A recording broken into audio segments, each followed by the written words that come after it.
Bueno, el video de hoy vamos a hablar de los derechos humanos, su positivación, su fundamentación y los derechos de primera, segunda y tercera generación. Principalmente, ¿qué son los derechos humanos? Son los derechos que tenemos por el simple hecho de ser personas. Ser personas es condición fundamental para que tengamos derechos humanos. Bien. Son para todos, sin diferencia de sexo, de religión, de cultura o de color de piel, sin distinción alguna, para hombres y para mujeres. Todos tenemos derechos humanos.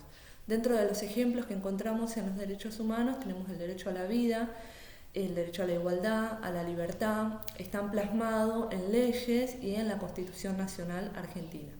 Estos derechos humanos a su vez deben estar fundamentados. ¿Qué quiere decir? Que tienen que tener una fundamentación para que existan. Principalmente esa fundamentación suele ser destinada a la moral cuando hablamos de derechos humanos. Y a su vez tiene que tener una fundamentación política, tiene que existir o tienen que existir entes políticos coordinados que acepten estos derechos humanos y que le den visibilidad y que los reglamenten luego en leyes, ¿no? Tienen características fundamentales. Estos derechos humanos son relativos. ¿Qué quiere decir? Que dependiendo del lugar donde nos encontremos podemos hablar de más o menos potencia de estos derechos humanos.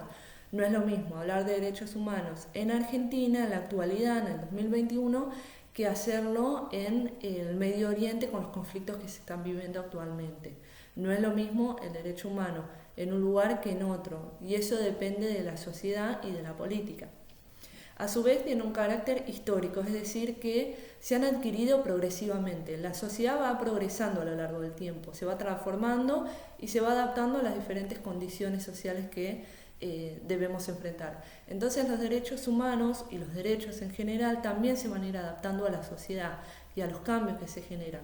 Por ejemplo, no es lo mismo hablar de una pareja homosexual hace 60 años atrás que hablar hoy en día de una pareja homosexual y de los derechos que estas parejas tienen también.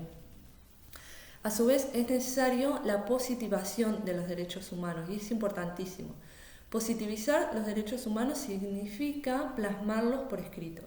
Es decir, al hacer esto, de lo que me va a servir es que se dé visibilidad, que sean obligatorios y en caso de que haya un incumplimiento pueda sancionar por no cumplir con esos derechos humanos. Y a su vez, para finalizar, vamos a hablar de la clasificación de los derechos humanos. Estos derechos humanos se clasifican en 3, de primera, de segunda y de tercera generación. Están clasificados de esta manera y se han adquirido conforme a un contexto histórico fundamental que ha tenido gran influencia, como fue la Revolución Francesa en 1789. Esta Revolución Francesa hablaba de 3 principios fundamentales: el principio de libertad, el principio de igualdad y el principio de fraternidad. Y en esos principios van a estar basados estos derechos humanos en Argentina. Los principios de primera generación están basados los derechos de primera generación están basados en el principio de libertad. Dentro de ellos podemos encontrar el derecho a la propiedad privada, a la libre expresión o el derecho a la vida. Y se adquieren fundamentalmente en el Estado liberal.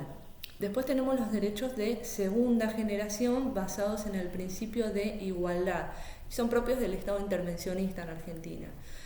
Para ubicarnos históricamente tenemos que ubicarnos en el peronismo, donde se adquieren la mayoría de estos derechos, que están clasificados en el artículo 14 bis, que son los derechos más que nada orientados a los trabajadores y a la igualdad. Bien, a un salario digno, a un derecho lo que es a un sistema de salud, a una jubilación digna, vacaciones pagas, etc. Y finalmente tenemos los derechos reglamentados a través del principio de fraternidad. Y estos surgen sobre todo en el Estado neoliberal, fundamentalmente después de la Segunda Guerra Mundial, con el contexto de conformación de la ONU, donde se empieza a hablar de la idea de paz y de un ambiente sano.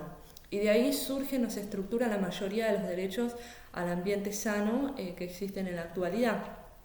El derecho a vivir un ambiente sano y a vivir en una sociedad en paz. ¿Por qué? Porque se entiende que sin estos derechos que son fundamentales, los de tercera generación, los otros dos no van a tener significación si no hacemos cumplir el derecho a una sociedad en paz y a un ambiente sano. Por hoy esos son los tópicos que vamos a tomar para hablar de los derechos humanos.